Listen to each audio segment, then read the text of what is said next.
Look here, family, welcome back to the Culture Desk, where the story never sleeps and the truth always finds a microphone. I need you to lock in right now, because what I am about to walk you through is not just another cycle of celebrity noise. This is a full-blown cultural earthquake, and by the time we get to the end of this video, you are going to understand exactly why the entire industry is quietly panicking behind closed doors. Right. We got Fivio Foreign shutting down Times Square with a gospel record that has label executives sweating through their designer shirts. We got Chrisean Rock on a live stream, basically writing her own indictment in real time. We got Blueface and his crew allegedly turning a baby shower into a whole tactical situation with heat in the air. And we got Cardi B ripping the mask off the entire record label machine in a way nobody in the mainstream press has the guts to touch. Buckle up, because none of this is what it looks like on the surface. And half of what I am about to tell you is going to make you rewind this video twice just to make sure you heard it correctly. Now I know some of you clicked on this video because the thumbnail promised you the Blueface and Chrisean baby shower chaos, and I promise you on everything, we are getting there. But we cannot rush past the biggest story of the week, and if you scroll away before I connect the dots, you are going to miss the single most important shift happening in hip-hop right now. Fivio Foreign. Yes, that Fivio Foreign. The same Brooklyn drill architect who built his entire brand on the darkest corners of the streets. That Fivio Foreign just walked into the middle of Times Square and did something so unexpected that grown men were standing in the crowd crying. Let me say that again so it lands. Fivio Foreign stood on the red steps at Broadway and 47th, in front of one of the most photographed intersections on planet Earth, and he performed a gospel song called Chasin that he wrote to glorify the Almighty. And the crowd was not thin. The crowd was not curious tourists. The crowd was packed shoulder to shoulder, all the way back into the concrete, phones up, voices lifted, and Fivio Foreign was in the middle of it delivering every bar like his soul depended on it. Because in a lot of ways, it does. Because when you make a move like the one Fivio Foreign just made, you are not just changing your sound. You are throwing every relationship, every contract, every safety net you built into the open air and daring gravity to catch you. You have to understand what a move like this actually costs. Fivio Foreign is not a rookie searching for a lane. Fivio Foreign is a certified hitmaker who ran the drill wave, who moved units, who had the cosigns, who had the placements. When Fivio Foreign says he wants to pivot his entire artistry toward the creator, Fivio Foreign is not making a marketing decision. Fivio Foreign is throwing a live grenade into his own career and daring the industry to catch it. Truth be told, that takes a level of nerve most of these artists could not muster if you paid them up front. Fivio Foreign could very well lose radio spins. Fivio Foreign could very well lose brand endorsements. Fivio Foreign could very well lose the streaming numbers that keep his machine running. And Fivio Foreign looked all of that in the face and said, I am doing this anyway, because there is a bigger scoreboard than the one Billboard is keeping. That is not a press release. That is a testimony. And whether you agree with the theology or not, you cannot look at that footage from Times Square and tell me the crowd was not moved. I have watched that clip 15 times, and every single time, something in my chest still tightens up at the moment the choir comes in behind him. Roll that footage back in your head one more time. The camera pans across the red steps, and you can see kids on their father's shoulders. You can see grandmothers with their hands raised. You can see people who look like they just walked out of a corporate office standing next to people who look like they just walked out of a session, all of them locked in on the same frequency. And Fivio Foreign is up there, sweating through his fit, hitting every note with the fire choir behind him, and the whole thing feels less like a performance and more like a service. Y'all tracking with me on that? Because that is the piece the industry is trying to bury. That is the piece the algorithm does not want promoted. When an artist of that caliber steps out of the box the labels built for him, the labels get scared, because if Fivio Foreign can do it and pack Times Square, then any of them can do it. And the whole game changes. Every executive who watched that footage went home to a very difficult conversation with themselves. Because deep down, they know their whole model depends on artists staying inside the lane they were assigned to. The second an artist steps outside the lane and finds a bigger audience there, the whole cage they built starts to look like a very expensive suggestion. Now I want to pull the lens back for a second, because there is a bigger pattern hiding underneath this Fivio Foreign story, and it is the kind of pattern that only makes sense once you zoom out. For years, the culture has been on a spiritual pause. You feel me on that? The music has been getting darker, the imagery has been getting heavier, the celebrity behavior has been getting more chaotic, and somewhere in the middle of all of it, a lot of folks have been quietly asking themselves whether there is any way out of the fog. Fivio Foreign standing at the red steps is a signal. It is not the whole answer, but it is a signal, and signals matter, because signals travel faster than statements. When one artist of that stature makes a public pivot, other artists start doing the private math. And that math is going to reshape the release calendar over the next 12 months, whether the label executives want it to or not. Watch what happens next. Watch who follows. Because I am telling you right now, family, Fivio Foreign is not going to be the last name on this list. There are already 3, maybe 4 artists I could name whose managers are quietly asking them the same question Fivio Foreign clearly asked himself 6 months ago. And once one domino falls in public, the rest of them fall in private. And listen, this is not me trying to force religion into a conversation that does not want it. This is me telling you what I am watching happen with my own eyes. The Fivio Foreign story is not a religious story. The Fivio Foreign story is a courage story. It just happens to have a religious ending, because for Fivio Foreign, the courage came from a place of faith. But strip the faith out of it, and the lesson still holds. Fivio Foreign is telling every artist watching that you do not owe the machine the version of yourself that the machine paid to create. You can walk. You can pivot. You can rebuild. And the audience, the real audience, the one that actually shows up when the cameras stop rolling, will follow you if the pivot is real. That is a message that transcends genre. That is a message that transcends the year we are in. And Fivio Foreign, whether he meant to or not, just planted that flag on the biggest stage on earth. Shifting gears, because I know you did not come here for a Sunday sermon, you came here for the receipts. Let me pull up to the Chrisean Rock situation, and I need you to pay attention to every word she said on that live stream. Because Chrisean Rock is doing something on camera that a criminal defense attorney would faint watching. Chrisean Rock jumped on the internet and tried to slam the door shut on the Ronnie Doe rumors. And instead of shutting the door, Chrisean Rock accidentally kicked the door open wider than it has ever been.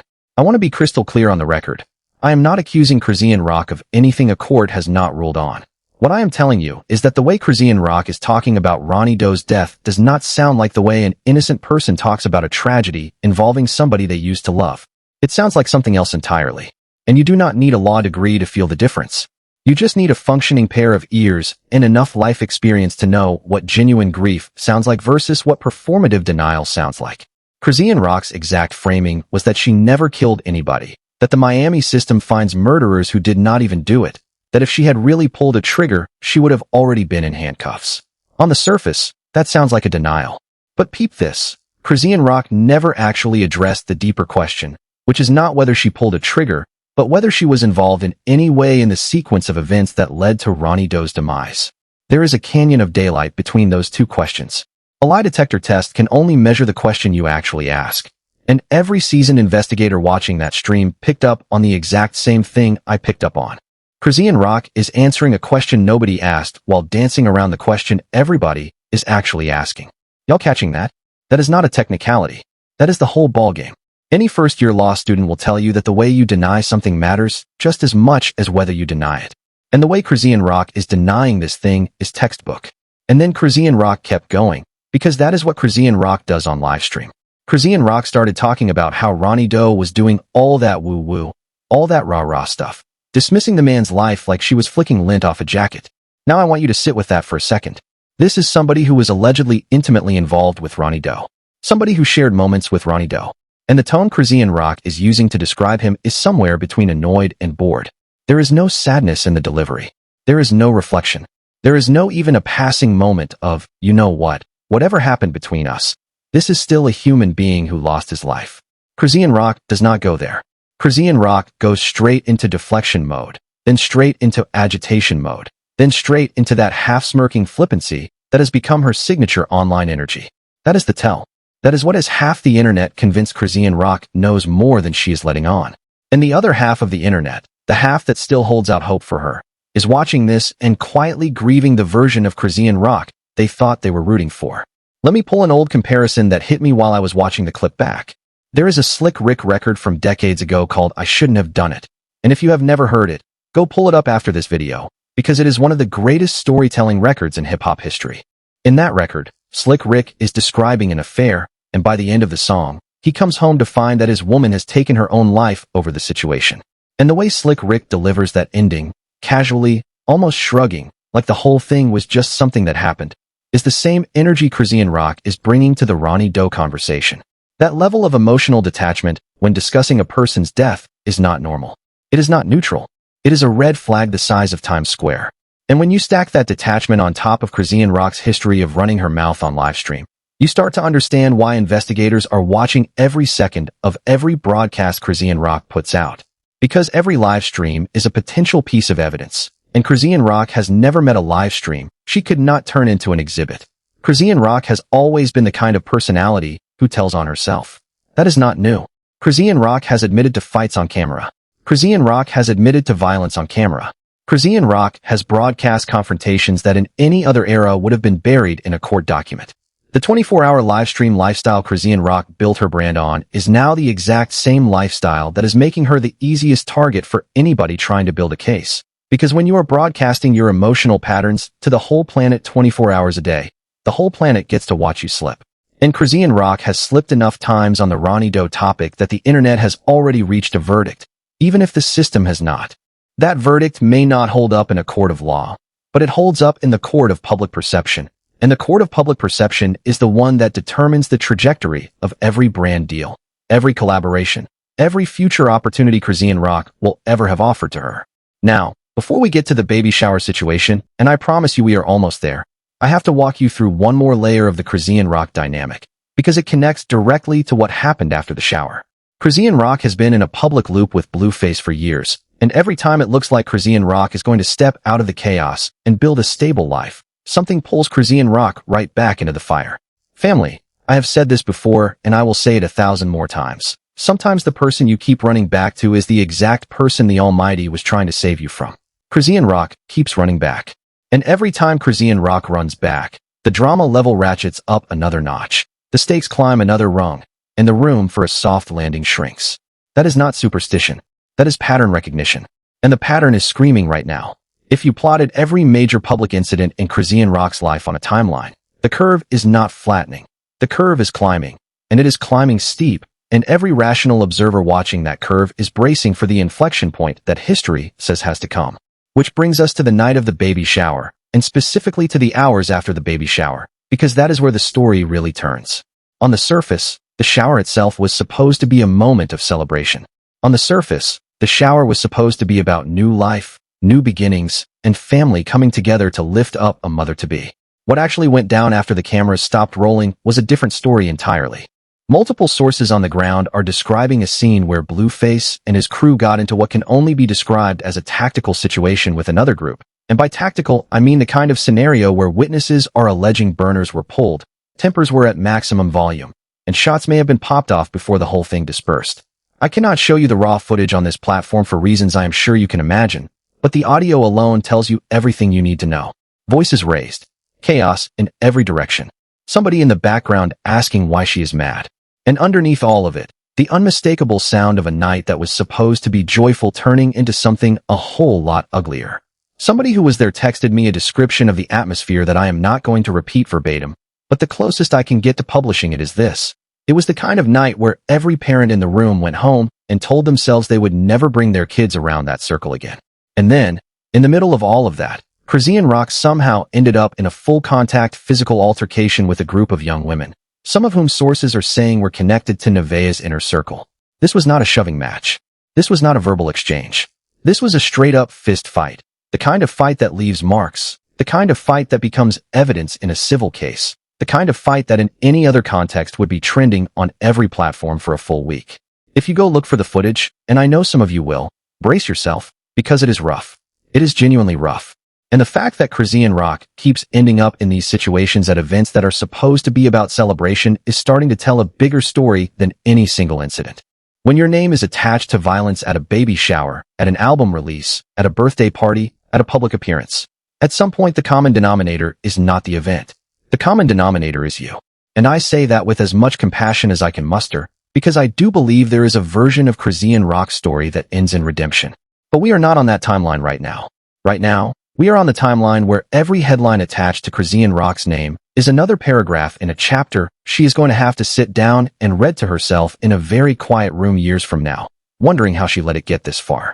And Blueface, because we cannot talk about Chrisean Rock without eventually landing on Blueface. Blueface is out here acting like the temperature around him is normal. It is not normal. It has never been normal. Blueface has managed to turn every major event in his life into a public safety hazard. And the fact that a baby shower ended in a potential tactical situation is not an outlier. It is the pattern. Blueface's entire circle operates at a frequency that is designed to attract chaos, and until Blueface makes a deliberate decision to lower that frequency, every event Blueface touches is going to end up on a police report or a viral timeline. That is not me putting a curse on him. That is me reading the tape. And the tape has been playing the same song for years. Moving on to the Cardi B situation, because Cardi B just detonated a bomb on the record labels that I do not think most people caught the full weight of. Cardi B jumped on a live stream and basically confirmed what a lot of us have been saying for years, that the labels are quietly at war with their own artists. Cardi B said it in plain English. The labels do not want to pay for music videos anymore. The labels do not want to invest in the visual storytelling that used to be the foundation of a rollout. The labels, according to Cardi B, had a meeting somewhere, in some conference room, and they collectively decided that they are going to squeeze the artists until the artists comply with a new model. And Cardi B was very clear about which artists are getting squeezed the hardest, the ones who refuse to play the game the way the labels want it played. Cardi B was not speaking in generalities. Cardi B was drawing a very specific line between the artists who bend and the artists who break, and Cardi B was telling us, in code, that even she is feeling the pressure at the top of the industry. For the record, Cardi B is not making this up. If you look at the release strategies coming out of every major label right now, the video budgets have been slashed. The rollout support has been gutted. The promotional muscle that used to guarantee an artist at least a fighting chance has been quietly reallocated toward AI-generated content, algorithmic playlisting, and cheaper synthetic marketing pipelines.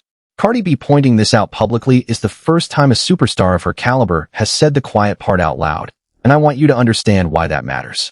When a Cardi B says something like this, other artists take notes. When other artists take notes, whisper networks turn into public conversations. And when public conversations reach a certain volume, the labels are forced to either respond or double down. My prediction is they double down, because the money math is now working against the artists in a way it has never worked before. And once the money math turns, the label's willingness to invest in a human being over a synthetic pipeline goes to zero. That is the ugly truth Cardi B is dancing around, and I am not going to dance with her. I am going to say it flat out. Here is the piece Cardi B did not say, but the piece I am going to say for her. The labels were never your friends. The labels were never your family. The labels were never your team. The labels were a business, and a business exists to maximize returns for shareholders. As long as artists were generating maximum returns through traditional videos, the labels funded traditional videos. Now that AI can generate a visually competitive video at a fraction of the cost, the labels are going to fund AI, and the artists who built their entire brand on being the face of a video are going to be told to compete with a computer. That is not a conspiracy. That is not a rant. That is basic capitalism, and it is coming for every artist who is not diversified. Cardi B is diversified. Cardi B has other streams. But most artists are not Cardi B, and most artists are about to learn the hard way that the label was never going to catch them when they fell. The label was going to smile, take a picture at the release party, cash the check, and then walk into a boardroom the next morning to discuss how to phase your contract out without paying the buyout. You want to know what is really wild? The whole shift Cardi B is describing lines up almost perfectly with what Fivio Foreign is doing on the other end of the industry. Fivio Foreign is walking away from the label model because Fivio Foreign wants creative and spiritual freedom. Cardi B is exposing the label model because Cardi B is watching the machine break down in real time. Both of them are pointing at the same monster from different angles. And when you connect those two stories, you start to see the outline of what the next chapter of hip-hop is going to look like. It is not going to look like the last 20 years. It is going to look like a splintering, 100 small ecosystems, 100 small independent brands, 100 artists who decided to build their own machines because the old machine was eating them alive. And 10 years from now, when the historians write the book on this moment, Fivio Foreign at the Red Steps and Cardi B on that live stream are going to be footnoted next to each other as the twin canary in the coal mine moments of the industry's transformation. All right, family, I want to slow down and read a few of your messages because y'all have been dropping some incredible takes in the comment section this week, and I want to give some of them the shine they deserve. One of you wrote in and said, "Brother from another mother. The moment I hit the shower, my phone stays on the bed on purpose, and I do not touch my lady's phone or her purse even when it is ringing.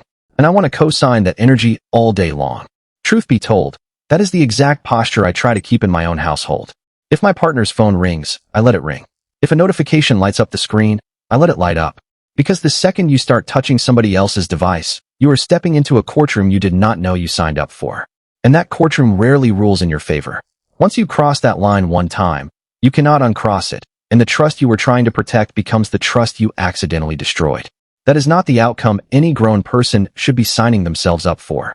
Another one of you wrote in and said, I could not go through my wife's phone even if I wanted to, because I am a firm believer that if you go looking for something, you will find it, whether it is actually there or not. Now that is a piece of ancient wisdom right there. Because the human brain, when it is primed to find betrayal, will find betrayal in the most innocent text messages. A work colleague becomes a threat. A childhood friend becomes a suspect. A group chat becomes a crime scene. If you go into that phone with the mindset of a prosecutor, every message becomes evidence, and pretty soon you are building a case against your own peace. That is why so many relationships that were actually stable get blown up by one late-night scroll through a device that never should have been touched. I have seen marriages that survive job losses, health scares, and family disasters get vaporized by 1 hour of suspicious scrolling through a phone that had nothing incriminating on it in the first place. Somebody else, and I am not going to say their name because they know who they are, wrote in with the line, do not look in the toilet if you are not ready to see what is in there. And listen, that got a genuine laugh out of me. It is a crude analogy, but it is not wrong. If you have made the decision to trust your partner, then trust your partner. If you have not made that decision, then the phone is not the problem. The relationship is the problem. And no amount of digital surveillance is going to fix a foundation that is already cracked. You cannot audit your way into intimacy. You cannot spreadsheet your way into safety. Either the trust is there or it is not. And if it is not, no combination of passcodes, screen mirroring, or forensic recovery apps is going to build a bridge that the relationship itself refuses to build. And then one of you dropped a philosophical bomb in the comments that I have been chewing on for days. You wrote, I never went through my husband's phone, because when you go looking for something, you sometimes find something you were not ready to handle. What you do in the dark eventually comes to the light. Family, that is scripture-adjacent wisdom right there. And I want to lean into it, because I do believe there is a spiritual physics at play in every relationship. I do believe the Creator gives you warnings before He gives you revelations.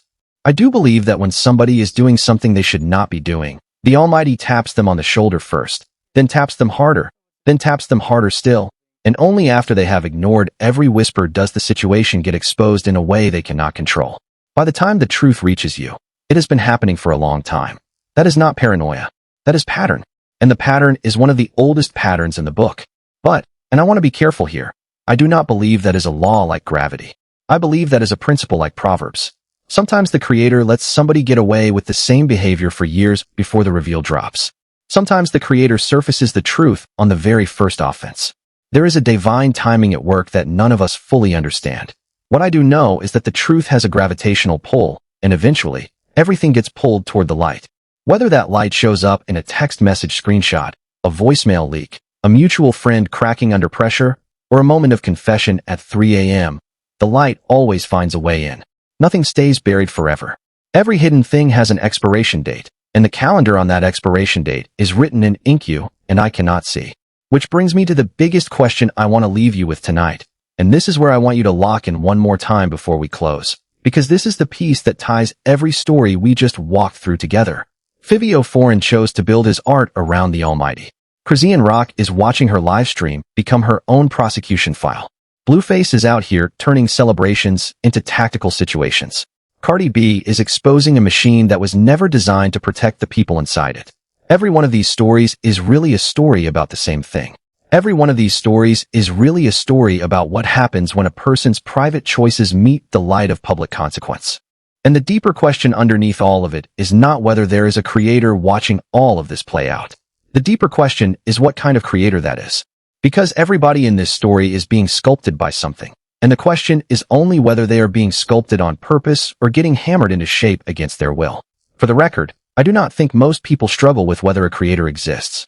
I think most people, if you sit them down and ask them honestly, will admit that when they look at the design of a human eye, or the choreography of a solar system, or the impossibility of consciousness emerging from cold matter, something in them knows that this whole show has an author.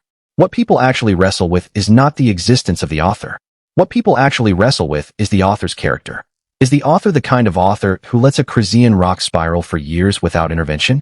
Is the author the kind of author who lets a Fivio Foreign risk his whole career to sing about grace? Is the author the kind of author who lets record labels grind their artists into powder while everybody smiles for the cameras? Family, that is the question underneath every headline we cover on this show.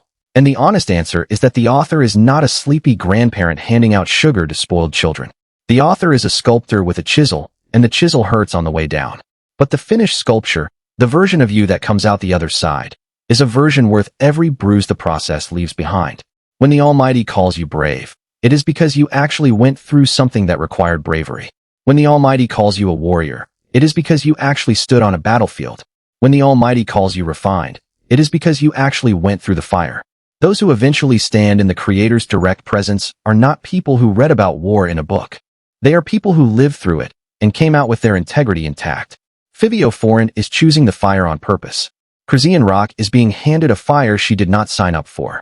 Blueface is dancing around a fire he refuses to acknowledge. Cardi B is naming the fire out loud so the rest of us can see it clearly. And every viewer watching this video right now is in a fire of your own. The one nobody knows about. The one you carry around in silence. The one you pray about when the room goes dark and the phone stops buzzing. Every one of us is being tested. The only question is whether the test is going to make us or break us. And that answer depends less on the test itself and more on the posture we bring to it. Here is what I want you to walk away with tonight. The shift Fivio Foreign is signaling from the red steps of Times Square is real. The reckoning Chrisean Rock is walking herself into on livestream is real. The violence hiding underneath Blueface celebration events is real. The industry collapse Cardi B is calling out on camera is real. And underneath every one of those realities is a bigger reality, that the light is on its way, and the light does not negotiate with the darkness. Whether you are on the Fivio Foreign end of the story or the Chrisean Rock end of the story, whether you are the Cardi B calling out the machine or the artist quietly getting eaten by it, the light is coming. And the only question that matters is whether you are moving toward it on purpose or getting dragged toward it because you refuse to move. There is no third option. There is no hiding place. There is only the direction you choose while the choice is still yours to make. Let me leave you with one last thought before I hit you with the outro, because I have been sitting on this all week and it feels like the right moment to share it. The reason a video like this one matters is not because celebrity gossip is important. Celebrity gossip is not important. What is important is what celebrity gossip reveals about the machinery of the culture we all live inside of. Fivio Foreign is not just a rapper making a pivot. Fivio Foreign is a mirror we can hold up to our own compromises. Chrisean Rock is not just a personality caught in a scandal. Chrisean Rock is a mirror we can hold up to our own patterns of running back to the thing we know is hurting us. Cardi B is not just a superstar venting about her contract. Cardi B is a mirror we can hold up to every workplace, every system, every organization we participate in that treats us like a line item instead of a human being. When you watch these stories through that lens, they stop being entertainment and start being instruction. And that is the only reason I keep doing what I do on this channel, because the culture is trying to teach us something, and the least we can do is take notes. And I want to name one more layer of this thing, because I do not think enough people are saying it out loud. There is a version of Chrisean Rock that never had to end up here. There is a version of Chrisean Rock where the 24-hour livestream lifestyle was traded in for a quieter, harder, holier kind of self-discipline. There is a version of Chrisean Rock where the same fearlessness that makes her jump into a fist fight at a baby shower gets rerouted into the courage it takes to sit still, get therapy, sit in accountability, and let a healthy circle build a new blueprint around her. That version of Chrisean Rock is still available. The door on that version has not slammed shut yet. It is creaking, family. I am not going to lie to you. It is creaking loud, but it is not closed. And the reason I keep saying her name on this channel is not because I am rooting against her. It is the exact opposite.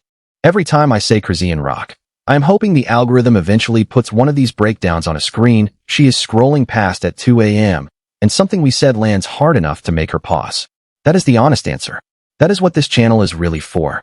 And the same door is still open for Blueface, in case you were wondering. Blueface can walk away from the tactical situations. Blueface can walk away from the crews that turn celebrations into police reports.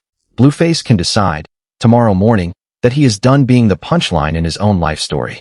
And if Blueface ever makes that decision, this channel will be the first place to cover the comeback with the same energy we bring to the collapse. Because that is the deal I make with every subject we discuss. I will cover you honestly on the way down, and I will cover you generously on the way up. Nobody in this game is beyond redemption. Not one soul. And I refuse to let the internet convince me otherwise. Drop your take in the comments section, family. Tell me, do you think Fivio Foreign's gospel pivot is going to inspire other rappers to follow? Or is he going to stand alone on that stage? Do you think Chrisean Rock is telling on herself? Or is the internet reading too much into a live stream? Do you think Cardi B pulled the curtain back too late or right on time? Do you think Blueface is one bad night away from a headline nobody wants to read? I want to hear every angle. I read every comment worth reading, and I promise you, if your take is sharp, it is showing up in the next video with your name attached to it. If this breakdown hit different tonight, tap that like button, subscribe to the Culture Desk if you have not already, and turn the notifications on so you do not miss the next drop, because I already have 3 more stories loaded for tomorrow that are going to reset the whole conversation. One of them involves a name you have not heard on this channel in over a year, and when I tell you the receipts on that one are heavy, I am not exaggerating for effect. Appreciate you rocking with the Culture Desk, where the story never sleeps and the truth always finds a microphone. Stay locked in. Stay dangerous. Stay honest. Peace.